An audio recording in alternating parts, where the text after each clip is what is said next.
মসজিদে আকসা দেখতে কেমন, তার জানালা কয়টা, তার দরজা কয়টা? তাহলে যেখানে যেতে 1475 কিলোমিটার, যেখানে পায়ে হেঁটে গেলে প্রায় 1 মাসের দরকার, গাড়িতে গেলে 100 কিলো স্পিডে গেলে প্রায় 15 ঘন্টার দরকার, আর যদি কেউ উটের উপরে যাও কেউ প্রায় 7-8 দিনের দরকার, 9-10 দিনের দরকার, কেউ যদি ঘোরাতে চলে যাও প্রায় 1 সপ্তাহের দরকার। আমার হাবিব 1 সেকেন্ডের ভিতরে মসজিদে হারাম থেকে মসজিদে আকসা ঘুরে চলে এসেছে। তোমরা যদি মসজিদে আকসা বিশ্বাস করতে না চাও, আমার হাবিবকে জিজ্ঞেস করো, আমার হাবিব বলে দেবে মসজিদে আকসার দরজা কয়টা, জানালা কয়টা, দেখতে কেমন, আমার হাবিব বলে দেবে। আর তোমরা যদি মসজিদে আকসা বিশ্বাস করতে পারো, তাহলে বাইতুল্লাহ থেকে মসজিদে আকসা যদি বিশ্বাস করতে পারো, তাহলে আরশে মুআল্লাও বিশ্বাস করা সম্ভব। কথা বলেন ঠিক কি না? বিজ্ঞানীরা রকেট চড়ে চাঁদের দেশে যায়, অবাঙ্গ নবী রকেট ছাড়া মেরাজ শরীফে যায়। ইলাল মসজিদিল আকসা বলার দরকার ছিল মিনাল মসজিদিল হারামি ইলাল আরশিল মুআল্লা। কথা কোন ঠিক কিনা? কারণ অন্য জায়গায় আছে সুম্মা দানা ফাতাদাল্লা ফাকানা কাবা কাউসাইনি আও আদনা। সুবহানাল্লাহ।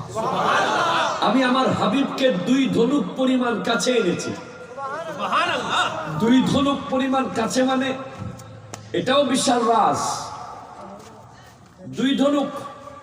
তৎকালীন সময়ে আরব দেশে 2 গোত্রের যুদ্ধ হলে 2 জনের হাত থেকে, 2 লিডারের হাত থেকে 2টা ধনুক একজনের হাতে নেওয়া হতো, এবং 2 জনের ধনুক থেকে তীর মারা হতো একটা।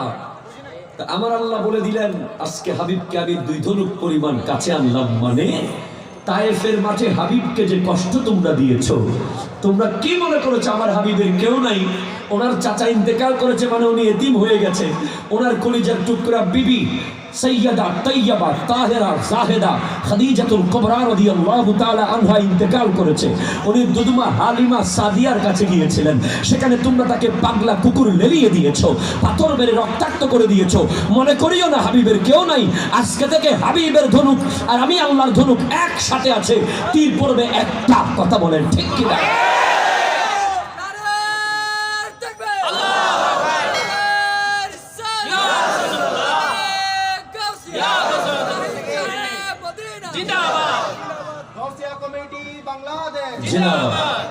তাহলে প্রশ্ন হলো আল্লাহ এই রাজটা কি? রাজ হলো, আমি যদি আপনাকে বলি, খেয়াল করুন, আমি যদি আপনাকে বলি আমি গত 1 সপ্তাহ আগে আমি গিয়েছিলাম কিশোরগঞ্জ অষ্টগ্রাম রাষ্ট্রপতির বাড়িতে মাহফিলে গিয়েছি, আমার সাথে সাকিবও ছিল। আমি যদি আপনাকে অষ্টগ্রাম মাহফিল করেছি বলি,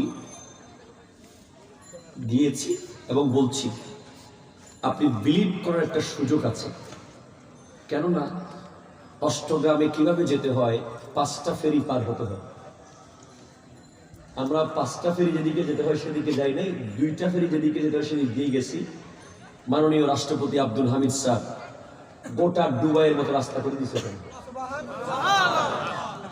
যেই এলাকা 6 মাস থাকে পানির তলে আর 6 মাস থাকে পানির উপরে, হাওড় এলাকা, কিন্তু ওখানে উনি এমন রোড করেছেন যেগুলো দেখার মতো। উনি নাকি 40 বছরে কোনোদিন কেউ পরাজিত করতে পারে নাই ওনাকে। এলাকার মানুষ ওনাকে এত ভালোবাসে।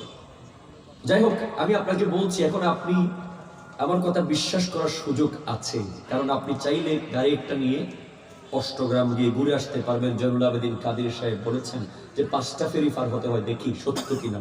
এরপরে দেখবেন রাষ্ট্রপতি দুবাইয়ের মতো যে রোড করেছে, রোডে এই সিগন্যাল লাইট জ্বলে, গাড়ি যখন যায় সেন্সর লাইট জ্বলে রোডের উপরে, আপনি দেখে আসতে পারবেন।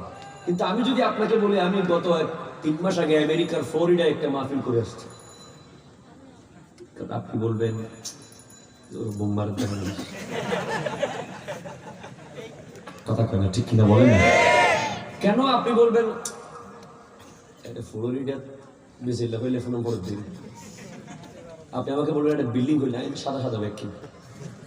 আপনি বলবেন আমাকে ওরা কি খায়, আমি বলবো ওরা যেগুলো খায় এগুলো এখানে নেই, ওরা বলে চোখেও দেখেন না। আমি এরকম কিছু কথা বললে আপনি বলবেন যে থাক মানে হয়েছি, আবার ঘরে যাবেন দৌড় মাছি দেখি কারণ আপনার পক্ষে আমেরিকায় গিয়ে দেখে আসা সম্ভব না, কথা কেন ঠিক না?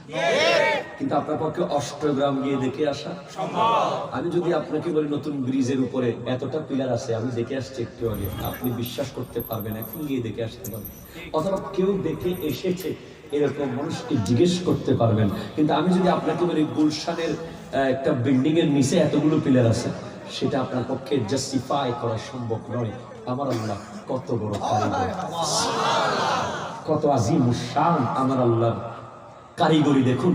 আমার আল্লাহ বলতেছেন রাতের কিছু অংশে, রাতের নামের উপরে যে দুইটা জবর আছে, এটা প্রমাণ করে আরবি গ্রামাটিক্যাল রুলস অনুযায়ী এই তানবিন প্রমাণ করে যে রাতের কিছু অংশ মানে আমার নবী ওযু করে মেরাজের উদ্দেশ্যে গিয়েছেন, উযুর পানি এখনো গড়াচ্ছে। আমার নবী 8টা বেহেশত দেখে 7টা দুজক দেখে আল্লাহর সাথে কথা বলে 7 আসমান পার করে আবার চলে এসেছেন, এখনো পানি গড়াইতেছে। আমার নবী দরজার ছিটকিনি খুলে গিয়েছেন, আমার নবী এসে গেছেন, এখনো ছিটকিনি নড়তেছে।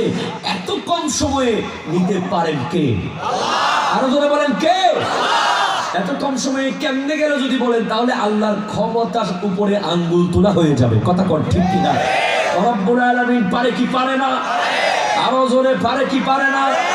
অবশ্যই পারে। তাহলে আপনাকে বলতে চাই, খুব খেয়াল করুন, আপনাকে বলতে চাই, আমার আল্লাহ তাদের উদ্দেশ্যে বুঝিয়ে দিয়েছেন, ও মক্কার কাফেররা, তোমরা তো মসজিদে আকসার উপর দিয়ে যাও, যখন তোমরা ব্যবসায় যাও, সিরিয়াতে যাও, মিশরে যাও, বিভিন্ন কাফেলায় যাও, তোমরা তো জানো মসজিদে আকসা দেখতে কেমন, তার জানালা কয়টা, তার দরজা কয়টা। তাহলে যেখানে যেতে 1475 কিলোমিটার, যেখানে পায়ে হেঁটে গেলে প্রায় 1 মাসের দরকার, গাড়িতে গেলে 100 কিলো স্পিডে গেলে প্রায় 15 ঘন্টার দরকার, আর যদি কেউ উটের উপরে যাও, কেউ প্রায় 7-8 দিনের দরকার, 9-10 দিনের দরকার, কেউ যদি ঘোরাতে চলে যাও প্রায় 1 সপ্তাহ দরকার। আমার হাবিব 1 সেকেন্ডের ভিতরে মসজিদে হারাম থেকে মসজিদে আকসা ঘুরে চলে এসেছে। তোমরা যদি মসজিদে আকসা বিশ্বাস করতে না চাও, আমার হাবিবকে জিজ্ঞেস করো, আমার হাবিব বলে দেবে মসজিদে আকসার দরজা কয়টা, জানালা কয়টা, দেখতে কেমন, আমার হাবিব বলে দেবে। আর তোমরা যদি মসজিদে আকসা বিশ্বাস করতে পারো, তাহলে বাইতুল্লাহ থেকে মসজিদে আকসা যদি বিশ্বাস করতে পারো, তাহলে আরশে মুআল্লাও বিশ্বাস করা সম্ভব। কথা বলেন ঠিক কিনা?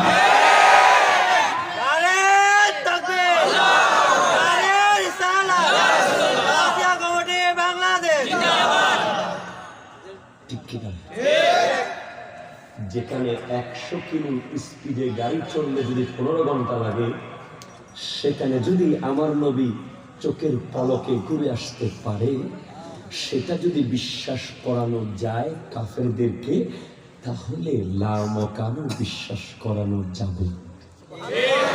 এখন আল্লাহ যদি বলতেন লা মকানে নিছি, তাহলে তারা বলতো পরীক্ষা করার তো কোনো সুযোগ নেই। ঠিক কিনা? ঠিক কিনা? ঠিক কিনা? কি কারিগরি করেছে, চলো বলো মহারামাস। এবার খেয়াল করুন, আপনারা আমার সাথে আসেননি? কষ্ট হইতেছে আপনাদের? এখন দেখেন বড় রাজ বলতেছে, কিন্তু অনেকে বলে সশরীরে মেরাজ না স্বপ্নে মেরাজ, বলে কি বলে না? বলেন না। তাফসীর রুহুল বয়ানের মধ্যে আসতেছে আমার নবী 34 বার মেরাজে গেছেন, তার মধ্যে একবার সশরীরে, একবার কি শরীরে?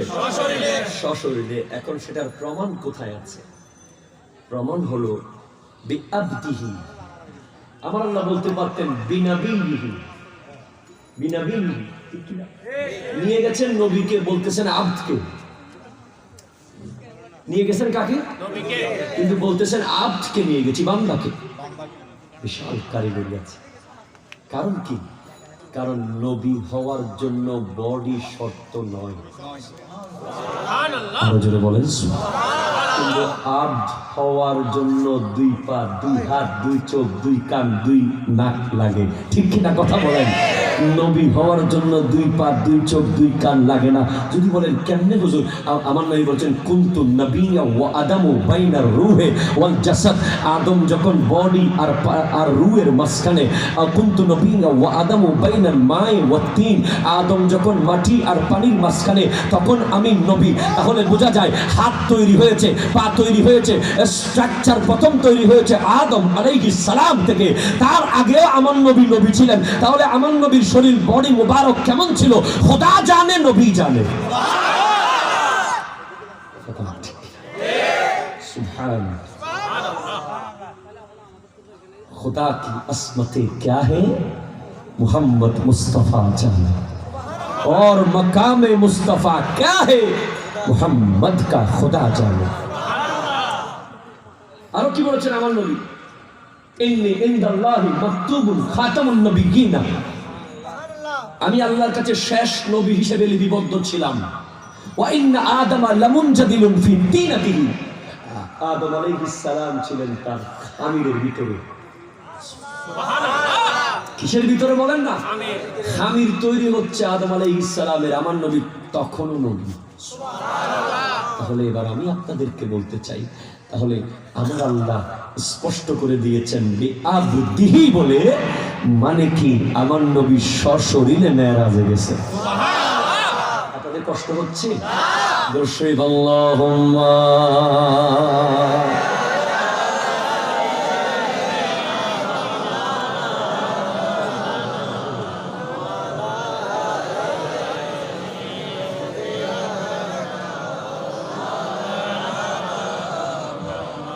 এফেক্ট দিতে বলবো। সুবহানাল্লাহ জোরে বলেন, আরো জোরে সুবহানাল্লাহ। বিজ্ঞানীরা রকেট চড়ে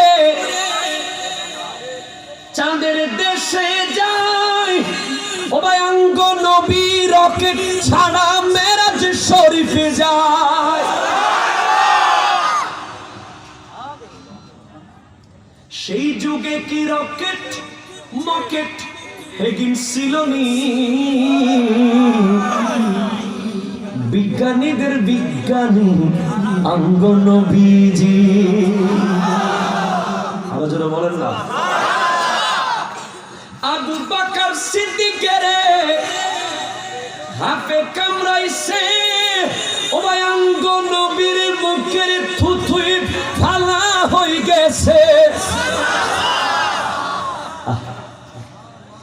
এই যুগে কি ম্যাক্স সেভরন অ্যাপোলো ছিলনি, বিজ্ঞানীদের বিজ্ঞানী অঙ্গ নবীজি। আগের যুগের মানুষেতে অসুখ হইলে, ও ভাই অঙ্গ নবীর কাছে আইলে ভালা হয়ে যাইতো।